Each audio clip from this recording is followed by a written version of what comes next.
And welcome back, Spy Nerds, to the Spies Like Us podcast. That is the podcast where we like to talk about the representation of tradecraft on screens, large and small.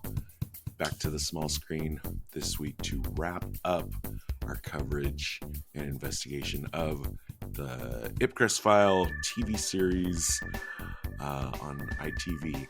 With me, as always, is David. Howdy. I'm really excited for tonight.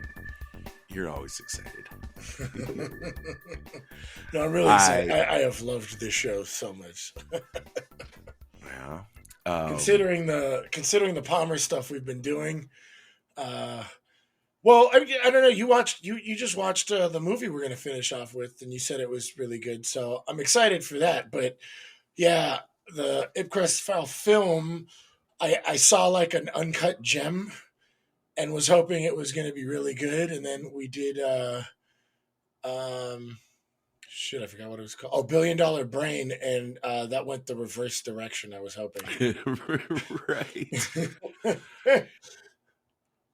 Yeah, I would agree. The TV series is the best version of Harry Palmer that we've got overall. It's got a lot of cool and clever callbacks to the movie. One I want to mention up on the top because it doesn't really come in for too much discussion, but I really fucking love Alice in this show so much. Oh my god, yes, absolutely. I want the Alice show. Yeah. I want the Alice spinoff. I want the prequel. And then I want Alice the later years. Yeah, no, I want. Oh, right. Yes. Yeah. I want her whole story. There's this one little bit of dialogue that I only just caught on my last pass through the episode. I want to share it with you. Just, I don't know if you caught it, but this is her and Chico. I finally learned that guy's name. Oh, Chico is the other agent in Wook. But she's bitching about the old days and how like the Gestapo, like half of them joined the Americans and half of them went home to their family and friends. And Chico says, but not the ones that met you. Yeah. She takes a little sip of her tea and looking out the window says, no. She's a killer. She's a Nazi hunter. Yeah, absolutely. I like when well, I won't reveal the big twist, but a character says to her, you think I don't have any feelings? And she's like, for him or in general? And like such a classic. Line. Yeah. Sure. Yeah, she's definitely a favorite on the Spies Like Us podcast. In the original film and on the television show, I think. Yeah. Mm-hmm. I don't care how good this show can get, Alice will still always be like a twinkle in our eyes. Like, for sure. Highlight of the show for me. So let's run this one. Our B story finally connects to our A story. And the B story, I think, in the series overall, where it's got to be Dalby and his reunion with his ex-girlfriend from long ago, his secret love, and that'll finally connect to the A storyline. So let's follow that along and talk about that first, and then we'll join up with the main storyline and handle that. Yep. We've both seen the show. Do you want to lay it out for us? What is really going on with Dalby's girlfriend? Oh, yeah. One of the twists. Well, Chico are you suggesting there are multiple twists in this episode? There's a couple. There's a lot. There's this episode definitely put M. Night Shyamalan to shame. There's a handful. Yeah. Last episode we discussed that Alice and Chico had expressed their suspicion of Dalby. Alice being the loyal, gritty, hardened veteran agent that she is, refused to continue asking the questions that were eating at her. But Chico kind of pushed her over the edge. So they start surveilling Dalby, and that's when they spot him and the Russian chick in the park, and they start kissing. And that's when they start doing research, and they discover. And as you remember, last episode, it was Colonel Stock who lays down the big, attempt at flipping Dalby. And the big leverage is that even though Dalby has the girl now, her brother, his life is in danger, and she can't bear losing him, so she's going to leave Russia, or she's going to leave England and go back to her brother to save her brother's life. Dalby's like, no, I'll figure it out. I'll do everything I can. And he does just that and offers to kind of betray his country. But our team of sleuths, Alice and Chico, discovering the romance between him and Russian scientist lady, her brother is already dead. So it turns out the audience finds out much before Dalby that that whole brother leverage was bullshit. It was all made up from the beginning. She's been playing him. Stock's been playing him. Uh, and we've been played as the audience. I think the audience has been had as well. But yeah, that was quite a kind of a big twist. Sure. So a comment on that is that when Dalby's confronted with this information, he remembers that the girlfriend had introduced him to someone that she claimed to be her brother. And this is like 10 years ago. So that suggests that she was an agent from the very beginning. It's not like they had a relationship and then she got turned later, like Mm-hmm. after he returned to London. Mm-hmm. Um, it also suggests, I mean, Dalby's comment is like, that he commends the long-sightedness of the KGB planning. I think this brother part of it is like a little, it's too much for me. It's, uh, like 10 years ago, you're like, I don't know, you just couldn't have planned all this. And I also can't really seem to justify like introducing a fake brother as any part of this kind of plan. I think it's a little too much. I don't swallow it. Wait, what do you mean they planned this 10 years ago? So I don't think they planned them using her to flip him from 10 years. I think they just put her in a place, and if it was ever useful later, it would become useful later. yeah, but why make up a fake brother for him to meet? They didn't make up he met the brother. The brother was dead. He Because met, right, okay. He can't have met, I don't think he can have met the brother based on when the brother died. Or actually no, well, maybe not, because the timeline here is actually gets a little fuzzy to me, because I started out assuming this movie happened in 1965. uh, It's never exactly stated.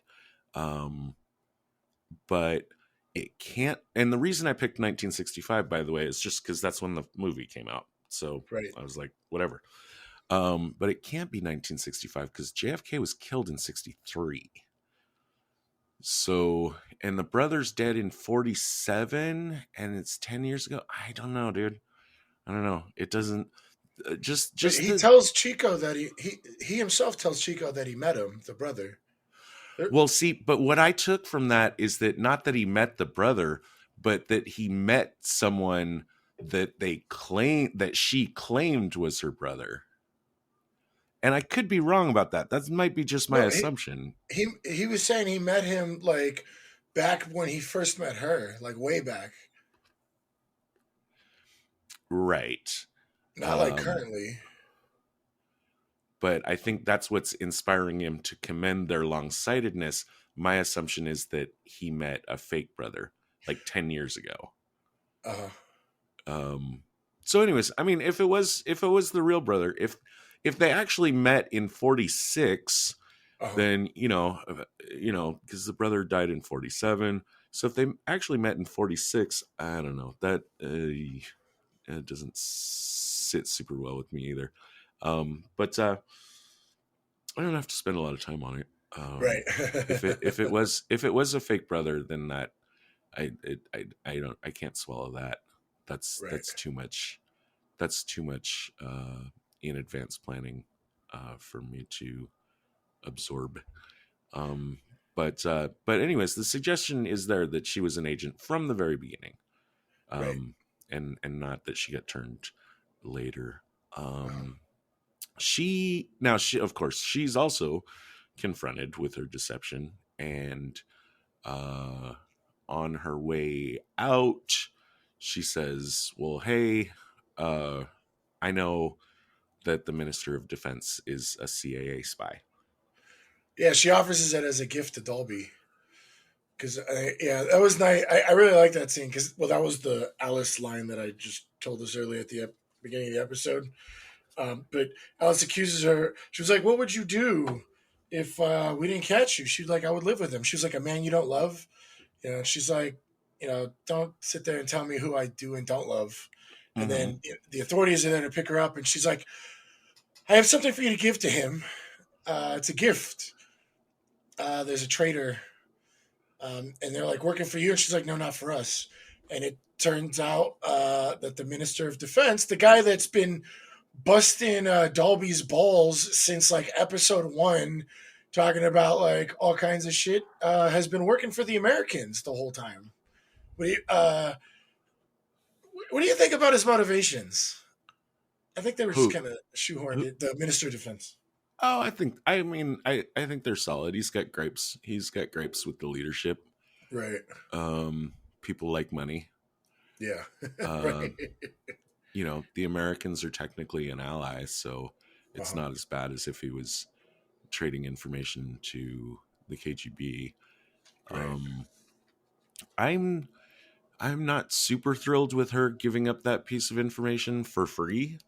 Yeah. I really think, like, in her current situation, that's a really excellent piece of leverage Uh-huh. that a smarter spy would use. And I mean, you can paper it over by saying like, "Oh, she's just lovesick," but Yeah. I don't like it. Um, the that also okay. Well, I mean, that also bugs me a little that she's like so. I mean, she must be very well informed in order to know about this Minister of Defense CIA connection.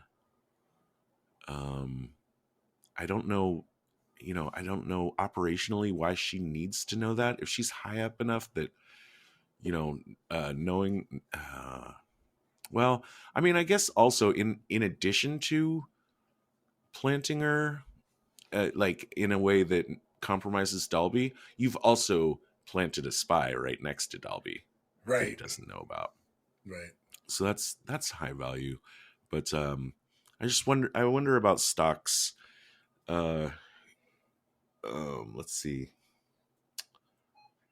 I wonder about stocks sitting on this information, which of course I don't know how long he's had it. Yeah. Um, Because she wouldn't about have had it, right? He gave it to her, well, right? I don't know what all her career as a spy has been. Mm. Missing this piece of information, I could just easily buy that she's just been tasked for this particular operation. Yeah. But if she knows about that kind of like super high level shit, then that suggests that, she's like higher up in the food chain. Um, but yeah, still, the situation of trading her over, implanting her really is good, and you get the double whammy of the Dalby compromise. Mhm. Um, yeah, for sure. Uh, and then I just wondered too, like, I was trying to think, like, what would the KGB do with that information to know that you know, the CIA were spying on the British? And I think just that nugget in itself could be valuable enough to trade. Although maybe on the other hand, you're just sitting back and enjoying the fact that your allies are clearly not entirely in lockstep trust with each other. Uh-huh. Now, the thing with the minister is, so again, like at least up till now, what we've discussed, like all this is like still B story. It hasn't connected to the A story at all. Mhm. It'd be like as much as compelling and cool as it is, it wouldn't be like critical or relevant. But the minister isn't just passing information back. He's also like operationally taking out um, instructions to move operations forward. Mhm. Like he's even helping set up the assassination plot. Um, Yeah, and he's not happy with the prime minister, right? he does not like the prime minister. That's true. That's what it is, and he's trying to get the prime minister assassinated. No, he's assisting. He's collaborating with the assassination of JFK attempt. Oh. Because I mean, and like that's the only reason we even need the B story to be there.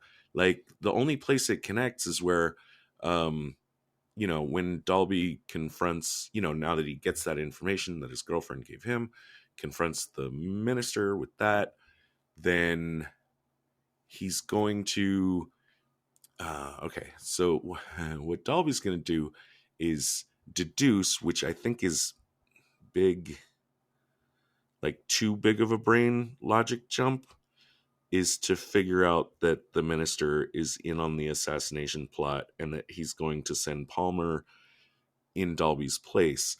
That's a big logic jump by itself, but also the minister couldn't have had that plan in advance because the minister didn't yet know that Dalby was going to find out about him.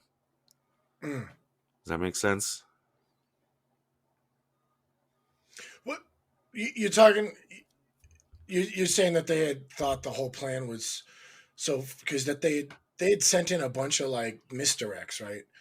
Like, oh, the training wasn't complete or the conditioning wasn't completed. Palmer's fine. Then the Minister of Defense is inviting. That was actually I like that scene where the Minister of Defense is at lunch with Dalby, and he's basically pitting. Um, uh, like he keeps like demeaning Dalby's unit. You know what I mean? And they're trying to shut it out. Because I guess they're not on I the don't right know that he's team. been I feel like it looks like he's been defending Dalby's unit. Well, no, at the dinner, he's like, "Look, I couldn't defend anything. It was just I'm not really sure what to do here. But there's this meeting at Birchwood, and I'm gonna have you meet the president's aide, and maybe it'll save your neck. Mhm. And like it felt like he was setting up Dalby there for something. And because Right. Palmer would have been Dalby's guy, it would be another way to throw Dalby under the bus. Sure, sure. So you need to set it up though in a way that it's Dalby.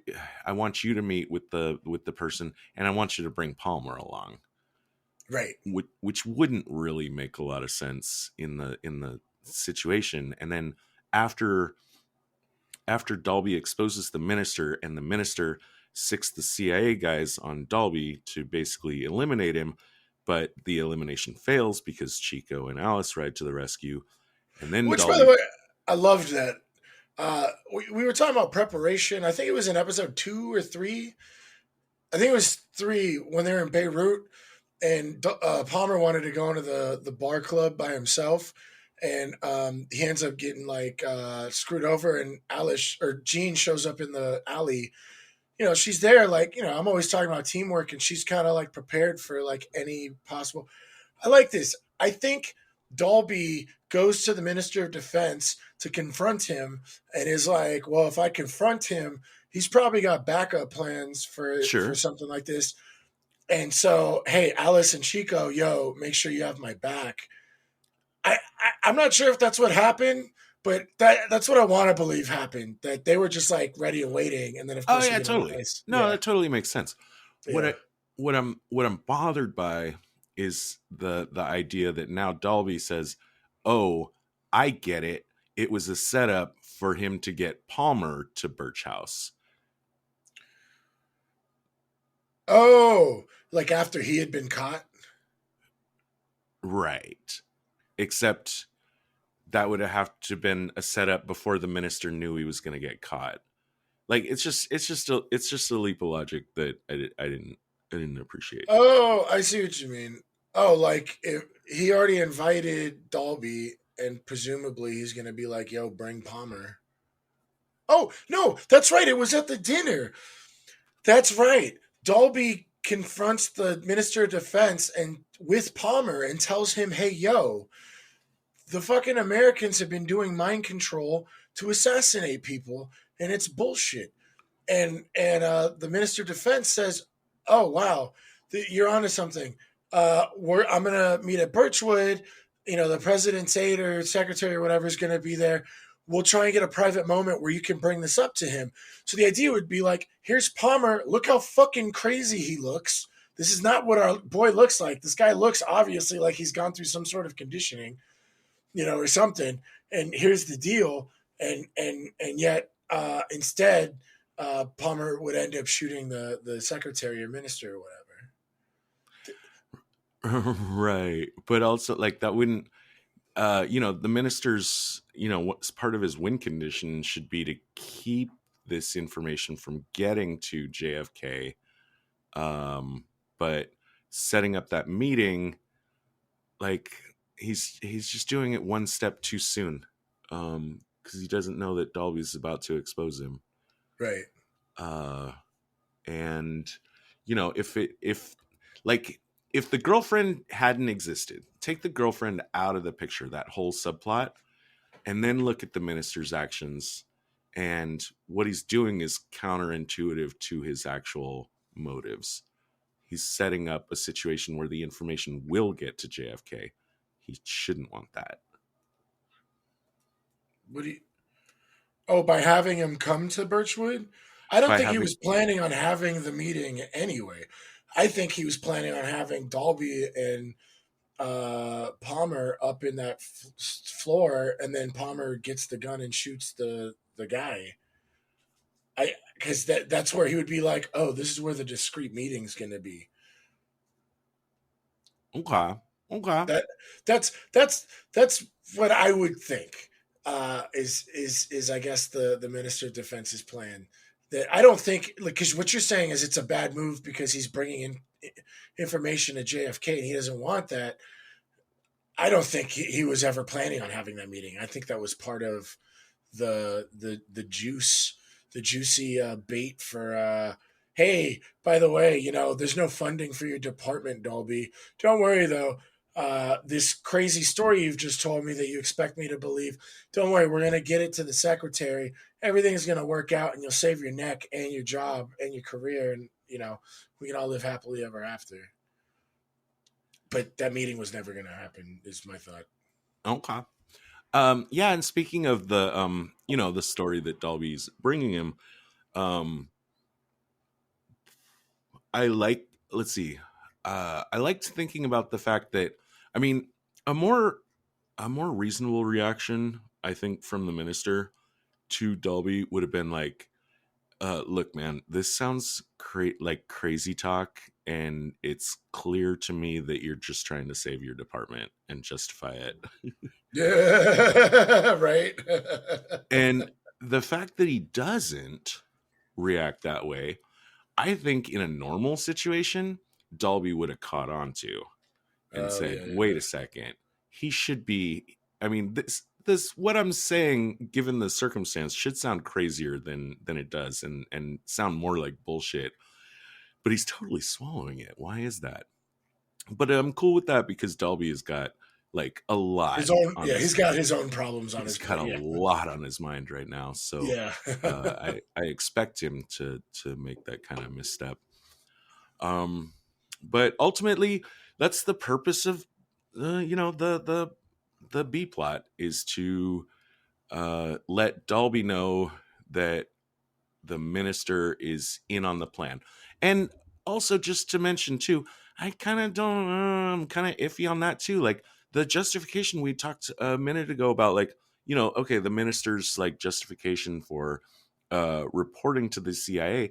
Now I could see him like passing information to the CIA. Okay. Mhm.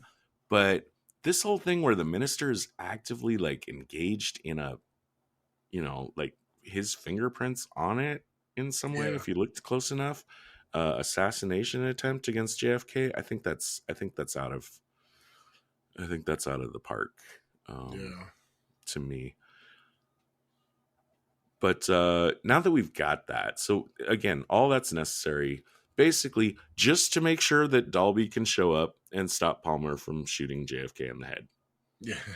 Right. I mean, other than that, we did not need the entire B story. And again, even though I like the B story, just that final bit of connective tissue into the main story Yeah. wasn't really enough for me. I think the B story was there for a few more reasons. I think one, storytelling wise, there's like this line at the end when Palmer meets Stock at the theater, and Yeah, that's weird. and Let's talk about that. yeah, and Stock has this line, and I think that's the thesis. Like, I see what you're saying. Like, there's all this stuff going on, and it's not really tied up neatly, with this side story. And it could just be they threw this line in at the end to try and make it fit. But Stock has the line like, "Our hearts surprise us, inside we are weak, human." And then like Palmer's like, "You mean like with Dalby?" And then he goes, "Well, and then Palmer's like, "Such is our business." Um, it, I, the the original film, right, has a story that's supposed to be like a thriller mystery, like what is the IPCRESS file? Who's the bad guy, right? Um, and with the show, we're still kind of like, well, who's the bad guy? And what is the IPCRESS file? But we kind of learned that pretty quickly in episode 4, right? And in episode 5, we know what the IPCRESS file is. And we kind of know who the bad guys are, that it's pretty much the Americans, right? But we still need Stock there and his side story to kind of give it. You said this, I think, within the first few episodes of doing this podcast, or of for doing IPCRESS File, the TV show, that the side story is kind of there to kind of give us more choices to try and guess who the bad guy is, you know? Because at this point, we know the Americans are behind the IPCRESS file, like mind control stuff. We Yes. know that they kidnapped the scientist for the bomb, right? Which, by the way, is a very enjoyable big twist on the movie. Yeah, Where in the movie it was the Russians that developed the IPCRESS technique, and then in this one it turns out to be the CIA. Totally appreciate that.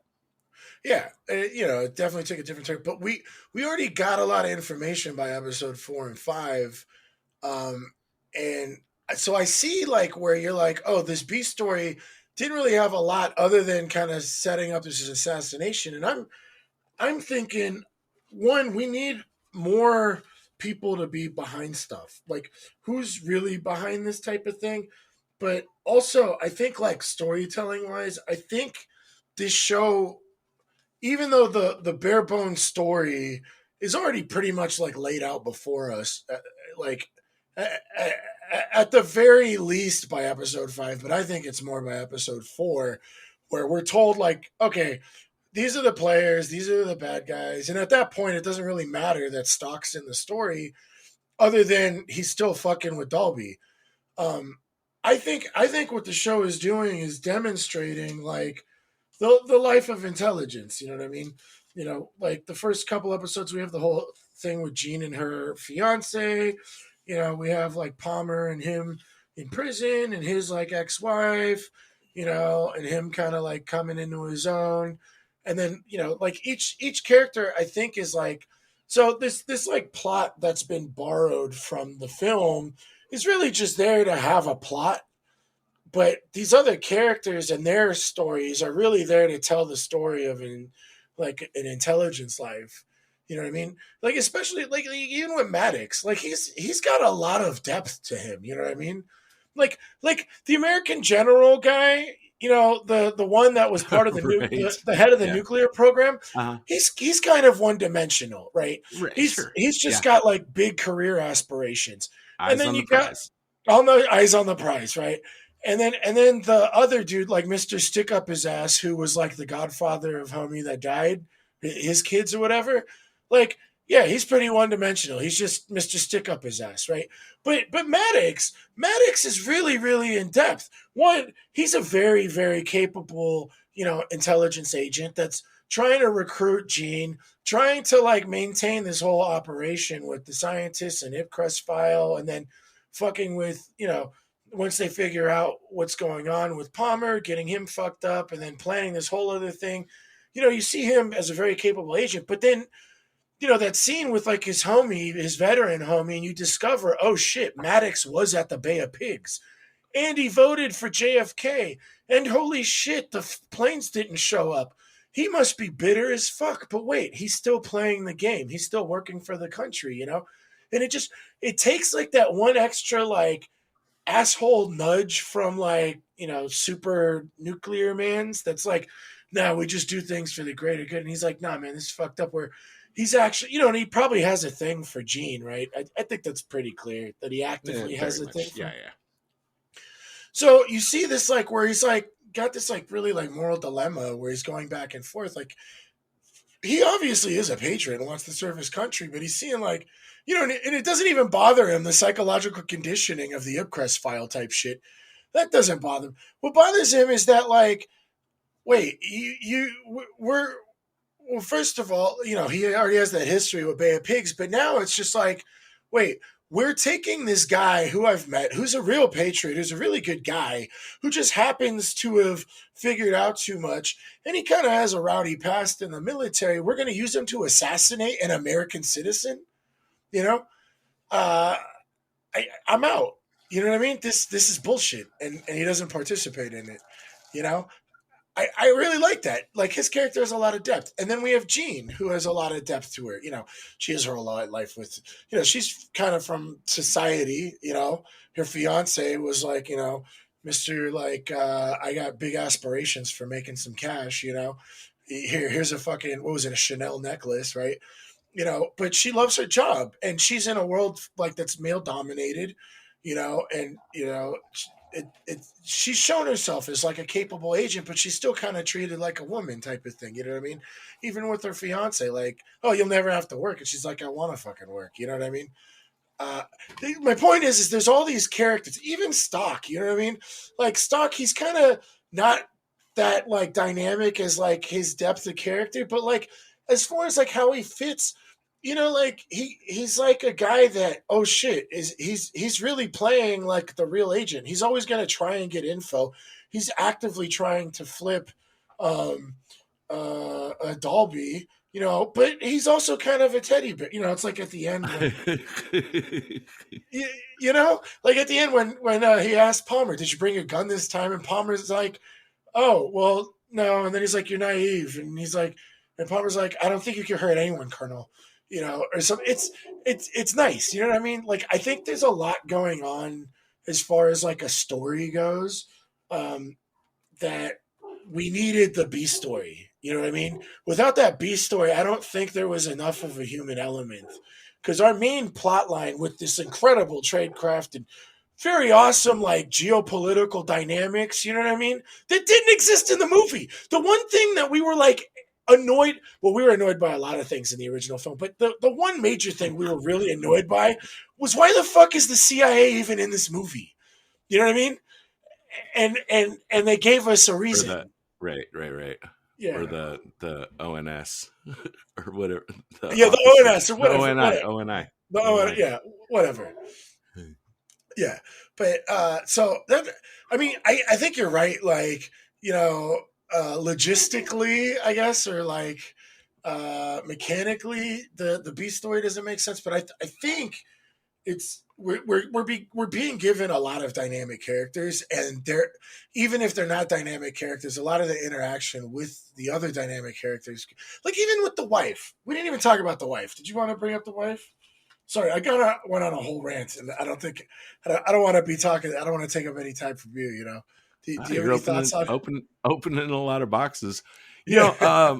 I'll I just say, which I've said before, the way I distinguish story and plot is like the making sense of things as they would actually happen, like if it was in a simulation. Uh-huh. And there's no, there doesn't need to be any arc. There doesn't need to be any like ups or downs. We don't have to care about any of the people. A story is much more important, and the plot Mhm. always must serve the story. Mhm. Even if the plot sucks, if you tell me a good story, Yeah. the plot doesn't have to be good for me to enjoy it. Right. But on this podcast, I do like to talk about the plot. Yeah. Um, and how that works. So yeah, in general, like I'm in agreement with you. Like, I mean, like I said, like I don't want the B story to be stripped out. I Yeah. enjoyed the B story. Right. I didn't uh I just plot wise it left me a little uh hungry still. Maddox. Definitely a good point. Yeah. Maddox. Yeah.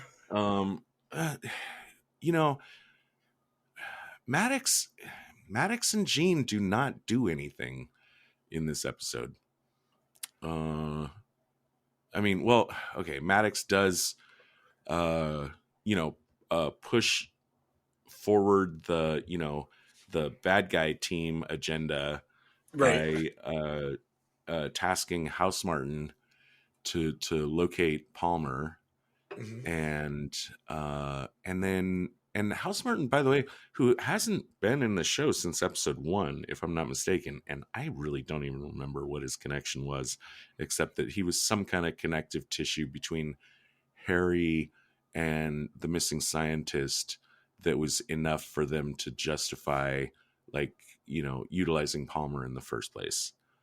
Right. um but largely absent since then. Comes back here with a vengeance, has a lot to do. Yeah. um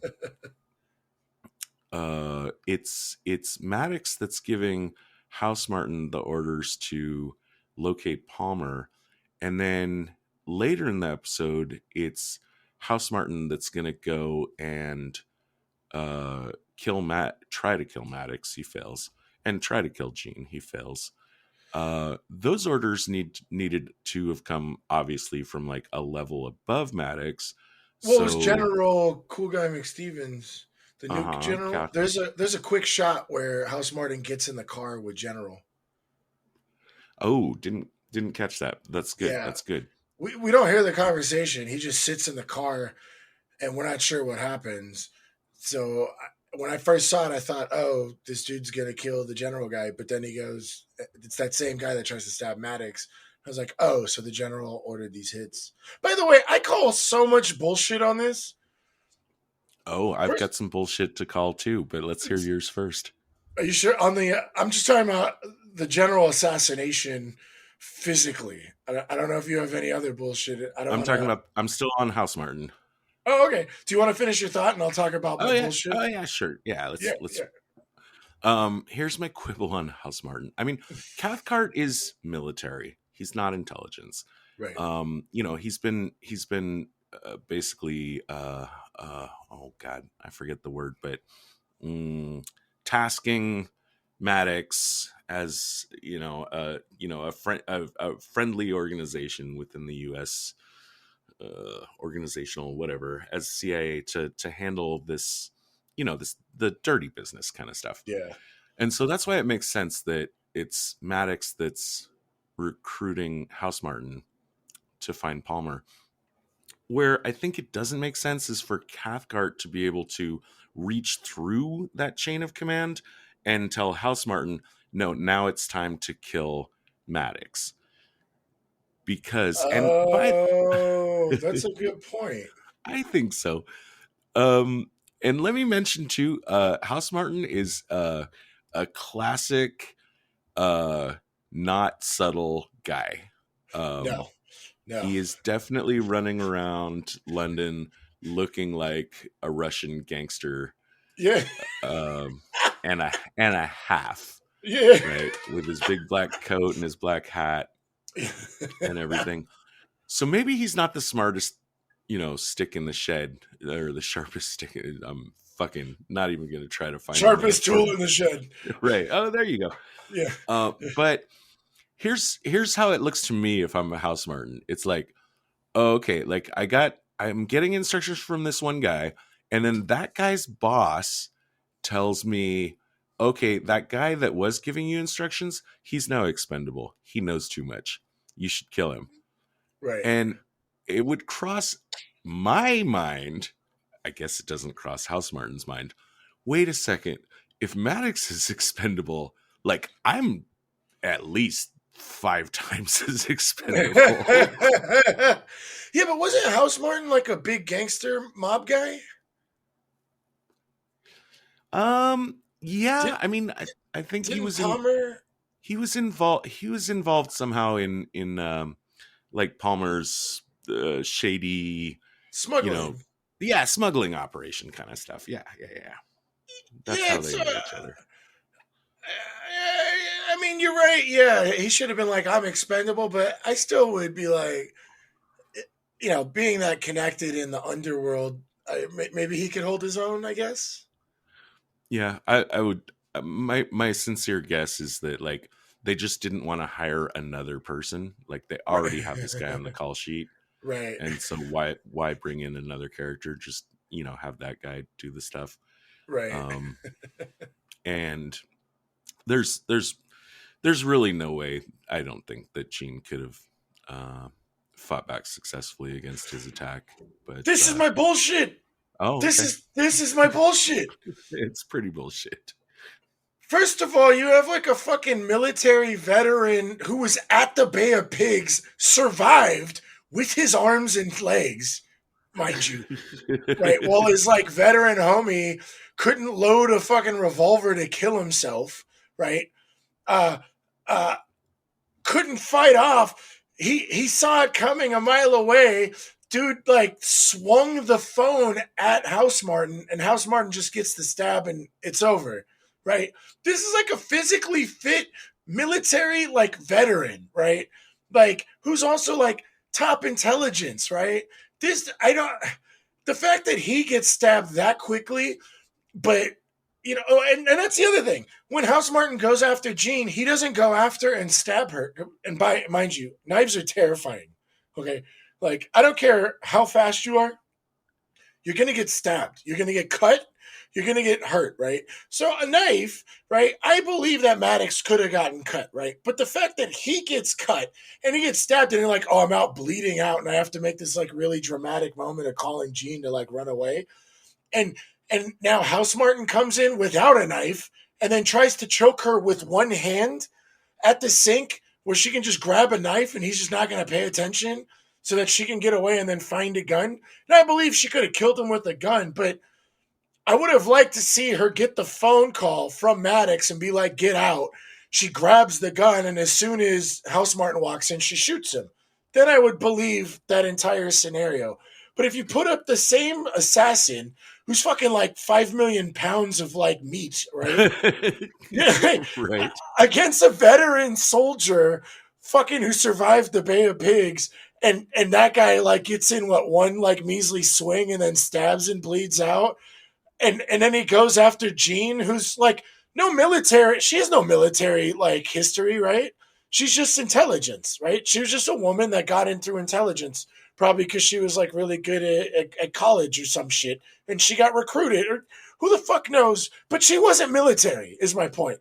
And our assassin or would be assassin who rolls up with a knife against Maddox comes in is going to choke out Jean with one hand. You know what I mean? Like he's not even trying to hold her down.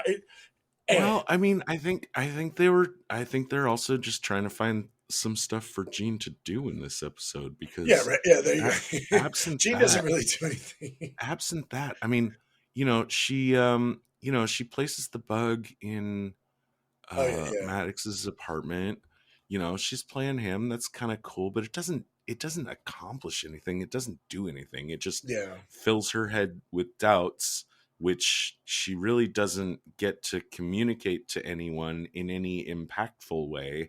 yeah, And, I mean, absent this fight scene, I mean, there's just she's kind of absent in from the episode in a like impactful way.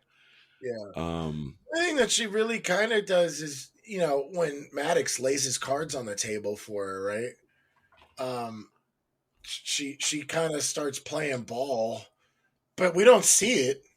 She just comes back and talks to Palmer and is like, "Yeah, he says that your thing wasn't complete, but maybe he's got incomplete right. I information." mean, story wise, story wise, she's got stuff to do. Definitely. Oh, no, She's yeah, acting as a sounding board for Harry so right. that we as the audience can kind of get an idea of what's going on in Harry's head. Hmm.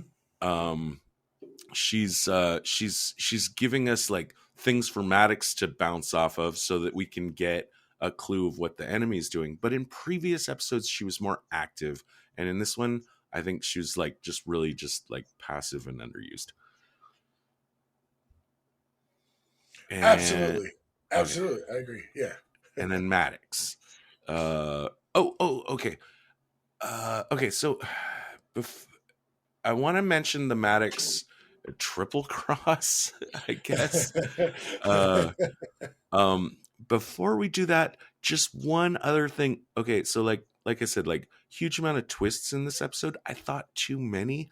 I thought episode 5 was kind of dull, and I really wonder if like they could have spread out some of the revelations between 5 and 6, but clearly they just wanted 5 to end with the cliffhanger of what Harry escaping the. I mean, that's where 5 landed, right? Where he escapes the fake Chinese prison. Yeah. Yes, that Um, is.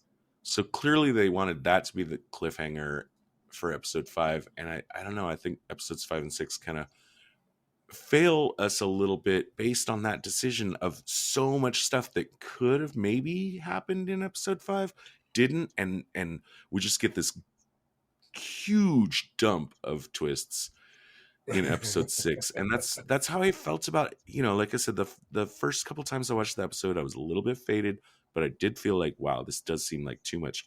True to my word, I watched it stone cold sober. I was still think this is too much. And there's one I just want to mention real quick before we talk more about Maddox.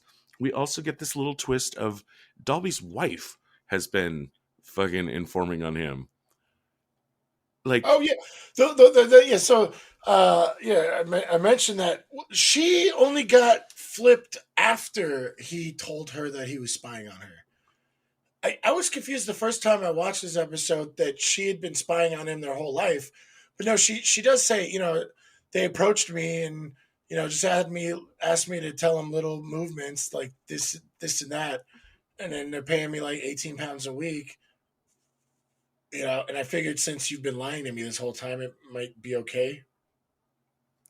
I'm not convinced that she made the decision after he confessed to her, because if I mean, yeah, she does say like, I thought, well, since you've been lying to me, it'd be okay.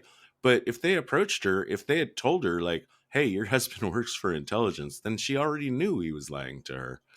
Or yeah, she already knew he was lying to her. So it could work both ways. But either way, I just thought that's like another twist. It's like, put it back in your pants, guys. Yeah. Like you're overwhelming us. Yeah. With that said, the Maddox story. The Maddox story is one like his thing that comes out here is that, yeah, he was very disillusioned by the Bay of Pigs, Mhm. and he kind of fell into kind of a bad crowd that was kind of plotting revolution. Like, he wasn't fully into it, but he was connected enough that people noticed, and he got a call, he claims, from Bobby Kennedy, who sold him a new story of what they're trying to do, and he says he was convinced by that. Convinced so much that Bobby Kennedy talked him into actually like saying like, hey, don't get away from those people, infiltrate those people. Right. And he's saying that's what happened to Jean. Meanwhile, he's telling Cathcart that is just a totally made up story that he's selling to Jean. Yeah. Where do you land in the end? Do you think the Bobby Kennedy thing was true or not? Well, from watching his character, probably no, but from the show, I would believe so because of the way he says it to Cathcart. And then there's a shot where Jean is listening to the recording of him saying that to Cathcart, and she rewinds and listens to it again, and rewinds and listens to it again. And I think the show wants us to believe that that's what leads her to believe that she can kind of trust Maddox, that Maddox is being genuine at finally, even though he's been mostly ingenuine, that maybe he is like a decent guy, you know. That's the other thing I think about. By the way, to answer your question, yes, I think that it was true, and that might have been the catalyst that kept him going and kept him from being hateful against the government because of the Bay of Pigs. But I think this is why the B story also is really important. There's a line where when Alice is talking shit to Russian lady, she's just like, "How could you do that to such a good man?" You know what I mean? Like, and that's like the show. Like there's that line also with Dalby where he's like, "I gave so much for my country, and I just found out that they didn't even trust me." You know, and you really start to believe like Dalby is starting to just give up on life and just be like, maybe I should flip. It would just things would be so much better for me. Like I'm just exhausted from this life. Just this world. But he's the decent guy. You got Maddox. Like in the end, he's the decent guy. Versus, and I think Dalby's parallel is the minister of, or not parallel, but a complement, I guess, would be the minister of defense, who isn't a decent guy. He's just like, fuck this. We're gonna take out, like, England's supposed to be democratic, or like a republic, or with a parliament. America's supposed to be democratic, or a republic. And here these two people are like, Maddox is being told he's got to help assassinate an American official. Like here you got the Minister of Defense of England be like, playing part in this assassination, and he's getting paid $30,000 what, a week or a year or something. Like, yeah, I think it was like a year.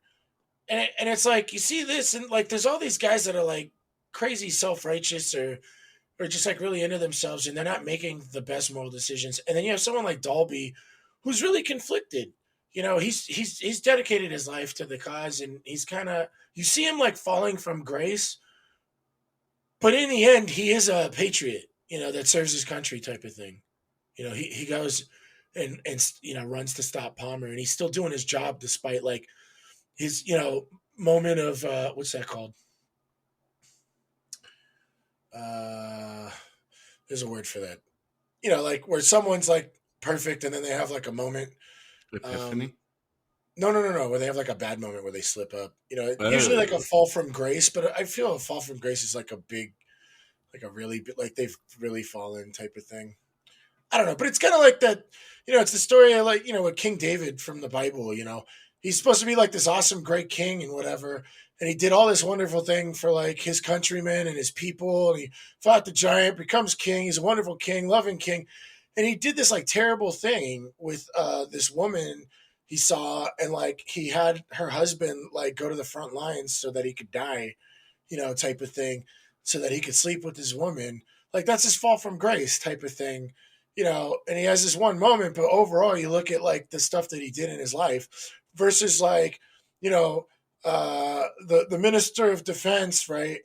Like it's not like he's dedicated his life to making things. He's just like, fuck this regime, fuck like our democracy, fuck our parliament, fuck like our system. I'm gonna get what I want and do what I want, like type of thing, and I'm gonna get paid doing it, type of thing. He's not painted as a great character. And then you see like Cathcart, the nuke general, cool guy McStevens or whatever.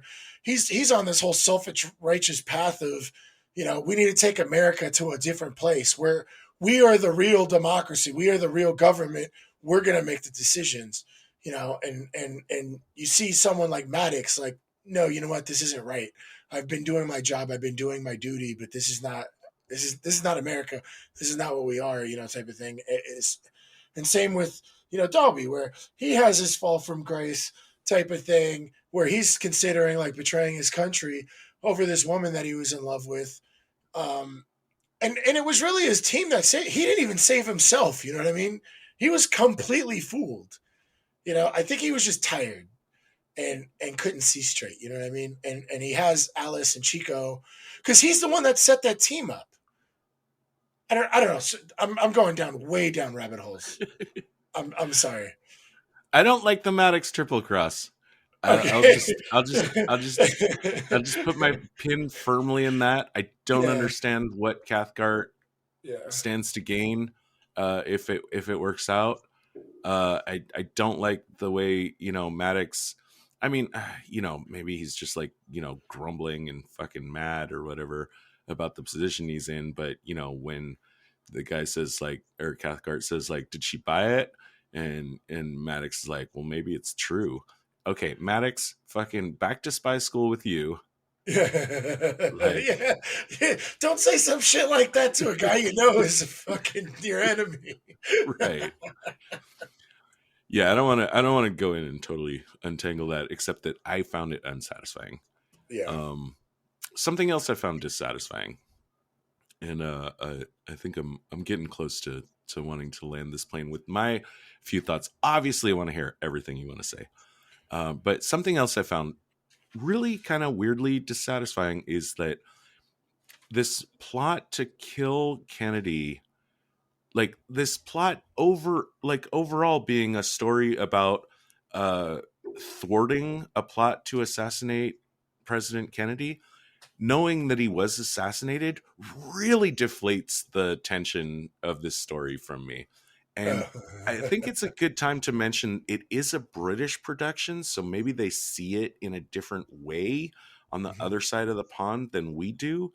But again, Kennedy is killed in 1963. Like, it must have happened. Like, they never tell us exactly what year this happened, but it's definitely in the 60s. So this is probably like just the year before he gets killed.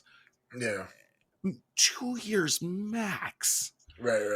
So what are the stakes for me? It's unsatisfying, and I just kind of thought it was a little weird that they pushed the stakes to that level, that they made it an assassination on JFK as the the final destination, the final win condition for Team Evil. Right.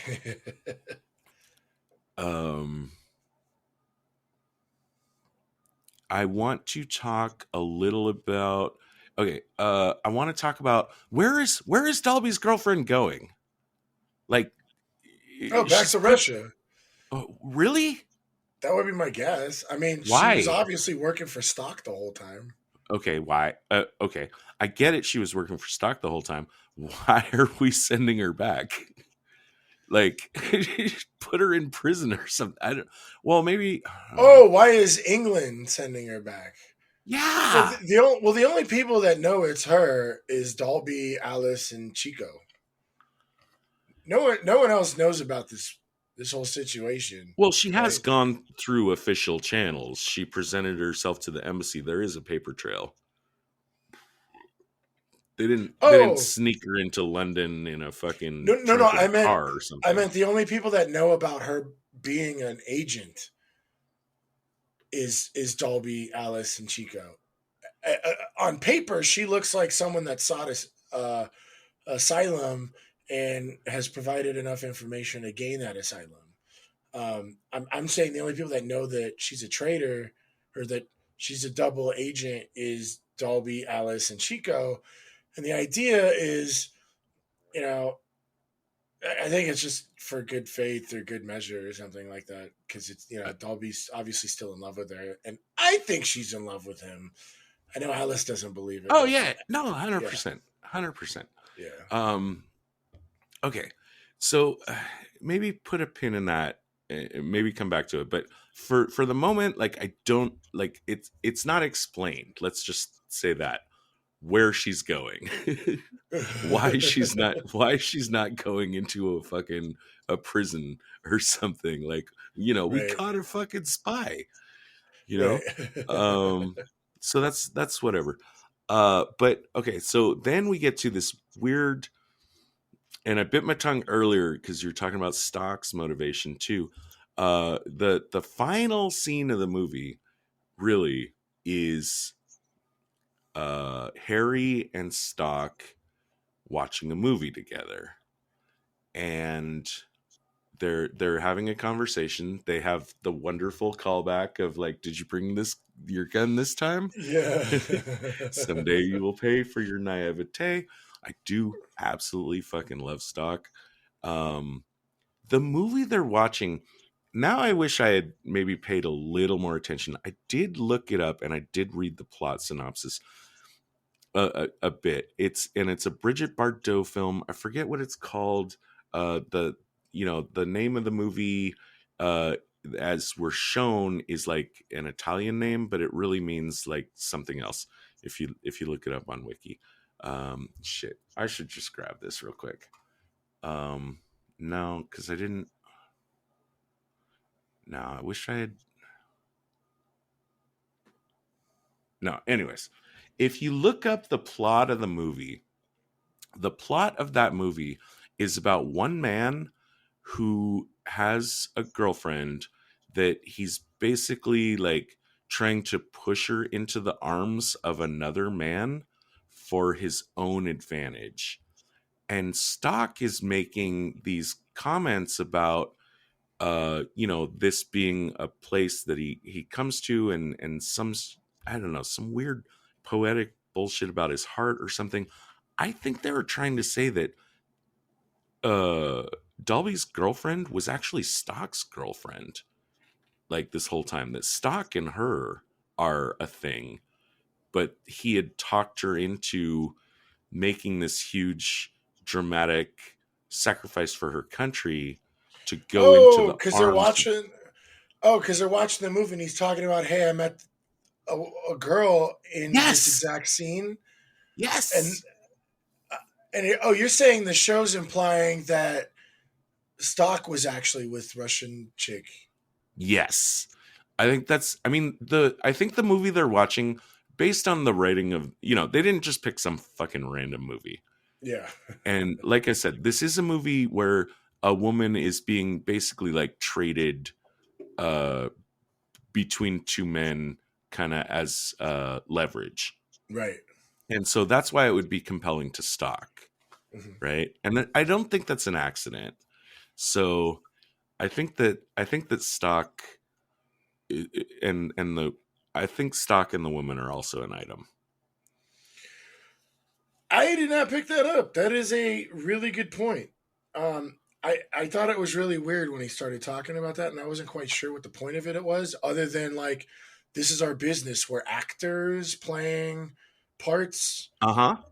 for the big picture. That's kind of what I got from that, like thematically. But that's a really good point that he was basically confiding into Palmer that, yeah, she was my girl, that I basically was like, hey, he's basically pimping out his girl to like Palmer or to Dalby. Right, saying without saying. And so, our audience surrogate Harry Palmer is meant to understand, like, oh, okay, oh yeah, even spies fall in love, blah blah Yeah, blah. right. Yeah, But then here is where, like, and this is my near final point on the movie, like, and then Harry gives Stock a partial version, because the full version would be too much. Come right. on, let's be realistic. Yeah, Of the IPCRESS file, and that's meant to be a professional courtesy, a courtesy toward Dalby, and also the woman being flown. Like you said, if she's been flown back to Moscow, it's like we're just giving everything to Stock, and we're not getting anything back, because I don't think that at this what are you point. talking about? They got the traitor, Who's the traitor? the Minister of Defense. Oh, that's true. That's true. We did That's get a that, but big piece oh, of right. No, you're valuable. right. Yeah, You're right. You're right. You're yeah. right. Okay. So that was my problem with it, though. It seemed like we are just giving everything to Stock, and we don't need to give him anything because I don't think Dalby is compromised in any way at this point. Right. He could always, like even if someone came at him with charges of like, hey, you were trying to manipulate the system to get your girlfriend back here. I'm Dalby. I'm really smart. I'll just listen, bitch, I was playing her the whole time. You don't understand. You don't understand. I knew everything. And Yeah. then everyone would be like, holy shit, maybe you should still have a department in Yeah. intelligence. Right? Yeah. Like Dalby's I not want to compromised. see, I want to see Tom Hiddle or Tom Hollander say that. I want it just the way you said it. I want to see him Mm-hmm. say that. Yeah. I was Well, playing it the whole time. Wow, you're really good. You should definitely get your we department. can, like, somebody out there can do that with deep fake technology these days. Yeah, right. You could make Tom Hollander, sing a fucking Ice Cube song if you really want to. Right. No, that was But yeah, perfect. unless I missed something, Dolby's not compromised at this point. So they're giving gifts to Stock at this point. But Well, no, it could have been back pay. Look, it's obvious him and Stock have a long-term relationship, right? And you got to especially at this point, if even if you're on different sides of the fence, you're gonna have a relationship. It might be yeah, you're my enemy and I'm your enemy, but here we're talking, or hey, what the fuck is up with, it was like in The Company when the sorcerer knew the Russian dude. They went way back, right? It, they're not buddies or homies, but they have a relationship. So my guess is that's like payment for the mole information. Like, hey, you did us a solid. Here's a solid for you. Just to show our gratitude for You're right. Like, there's no imminent danger or reason to do it, but for a long term relationship of like, hey, you hooked us up, we hook you up. You know what I mean, type of thing. Yeah. yeah, except I don't know, just Stock seems so very transactional that I don't think if I was dealing with Stock, I would ever give him anything without expecting something exactly in return at that moment, because I don't think Stock is the kind of guy that gives a shit about, um, honor, to be honest. But I'm glad we talked it through because you helped me out at least a little. I mean, they did get that big juicy. I mean, And they didn't have to give it. They didn't have to give it to them. I think the story just kind of handed it out as a gimme. But if this was in real life, like they didn't have, we discussed this. Like, Russian scientist chick shouldn't have had that information, which means it probably came from Stock, which means Stock is like basically writing a love letter to Dalby. Because remember when Stock tried to flip Dalby, he's like, "Don't worry. After you've done your duty as like a traitor, you're gonna come in Russia. We'll give you medals, and you and I will play chess for the rest of our life." Like, right. I think he is kind of a romantic. You know what I And mean? then we will introduce you to Russian concept of how you say open marriage. Yeah, but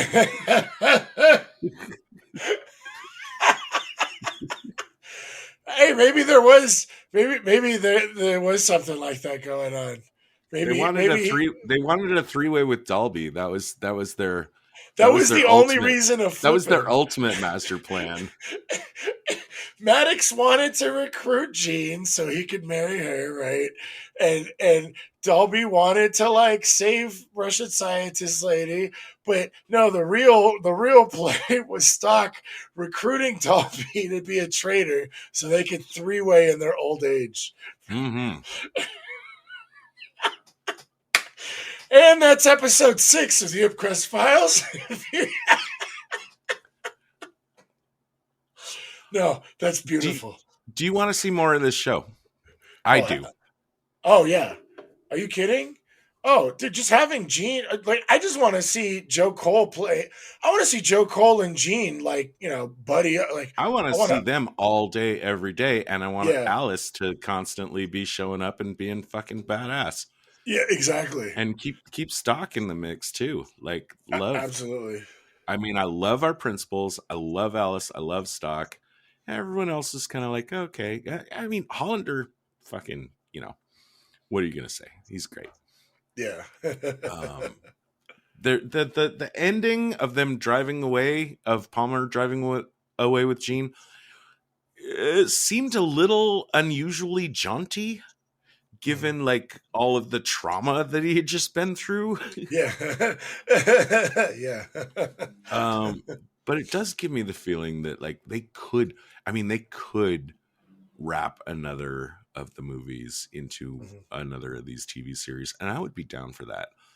Even I would love to see like this version of Billion Dollar Brain. I would love to see this version of Bullet to Beijing.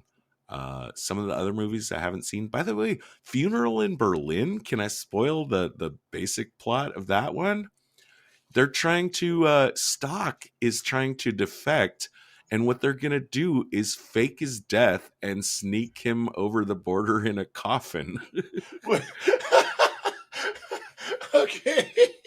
Sounds awesome. That sounds fucking great. I Oh, want. by the way, yeah, we got to let everybody know we're not doing Midnight in St. Petersburg anymore. We're doing Bullet, or not, or Midnight in Berlin. We're doing Bullet to Beijing. That's right. That's right. And quickly, I'll tell you what happened. Okay, so the idea always, we're gonna do 3 Palmer movies. We're gonna do beginning, middle, and end. So we did the first of the 1960s movies, and we're only using Michael Caine movies for this. There was an extra one in there, but we're ignoring that. The first, IPCRESS File. The last of the 60s movies, Billion Dollar Brain. We've covered those. Mhm. And then we were going to jump to the last of the Palmer movies, Midnight in St. Petersburg. And here's what happened. The copy, I spent like 2-3 hours. Well, I don't want to say 2-3 hours. I spent a good 2 hours working my way through Midnight in St. Petersburg and writing notes before I realized that the movie that I had been delivered, which was labeled Midnight in St. Petersburg, was not Midnight in St. Petersburg. It was Bullet to Beijing.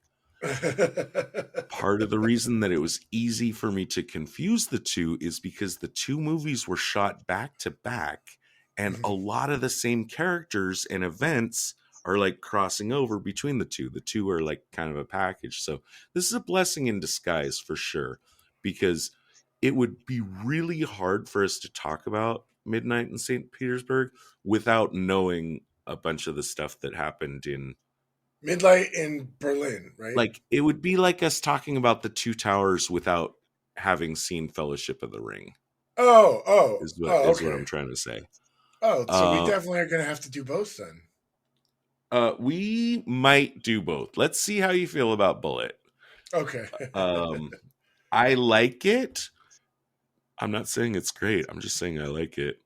Right. And speaking of movies we like, now that we're at the end of this series, let's go ahead and give it a star rating and a park bench rating. 5. Okay, 5 from Dave.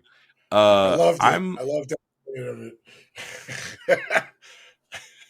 I don't think I think I've been so excited doing this podcast about it that I really, really, really, really, really enjoyed like every moment of the show. There were some things that bothered me, but overall, I had a blast watching this show. I mean, I think I said when we watched the first episode that this show feels like I want my spy content to feel like, and I'm really happy with it. So yeah, giving it my 5.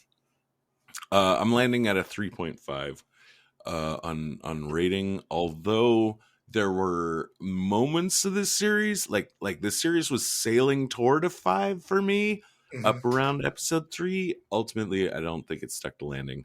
I think they can do better. Park benches. Uh, I'm also a little low on this one. yeah. I'm starting at a.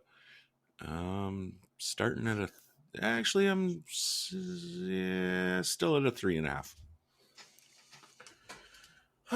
Let's take a look here. What do we got? I'm a little curious. I'm looking at our 4s. Like I'm definitely not going 4.5. Okay, our 4.5s are pretty hefty. You know, we got Battle of Algiers by Sorge. You know, Day of the Jackal is our 5s, right? Like Bureau. I think it's easy to say it's not a 4.5. You're starting at a 3.5. I'm looking at our 4s. We got The Company, right? I think there was a lot of solid tradecraft in this. I mean, there was quite a few blunders, and I guess those weren't. I see where you're going on this. See, I'm looking at Most Wanted Man, Night Manager, Munich, all of which I think are The Americans. I think is fucking superior on tradecraft. Right. We got The Departed. Okay. I don't want to fight you over it, but no. I'm at a 3.5. I'm just kind of curious, you know, because I'm looking at them, but now that I'm thinking about it, there were some blunders that we were kind of like confused about, and you know, from our discussion this episode, I think you think that some of the plot suffered for the sake of the story, which is good for an audience, but yes, for entertainment value, but for pure park benches, like I really think episode 6 didn't stick the landing. Yeah. There's just so many. Yeah. No, all right. Yeah, I feel you because you know I'm looking at our 3.5s. 3 Days of the Condor, Spy Game, Samurai Spy, The Departed, Good Shepherd, which is I still think is my favorite spy film. Miss Sloane, Ronin. Yeah. Okay. I can dig it because I'm thinking backwards into why we gave these 3.5s, and yeah, I can see it for IPCRESS File. I'm with you. 3.5 park benches. 3.5 park benches. We will possibly, I guess the plan was, be wrapping up our Palmer Fest next week. Definitely going to be Bullet to Beijing. And thereafter, we'll be making a consideration of whether we want to extend it into Midnight in St. Petersburg. Based on some scheduling issues, the next TV series that we'll be covering definitely is going to be Slow Horses. Gary Oldman and I think some other awesome actors in Apple TV offering, which I've heard good things about. Friend of the show, Fred Kennedy, definitely gives it a thumbs up. Oh, wonderful. I've been seeing mixed reviews from critics, so I'm glad to hear that our buddy is giving it the thumbs up. Also, side note, we'll let you know when we get there, but there is a spy anime that just dropped called Spy Family. I've read a couple of chapters in the manga, and there's not a whole lot of tradecraft, but Tod and I have both dedicated ourselves to making sure we cover all forms of spy content. All forms. All forms.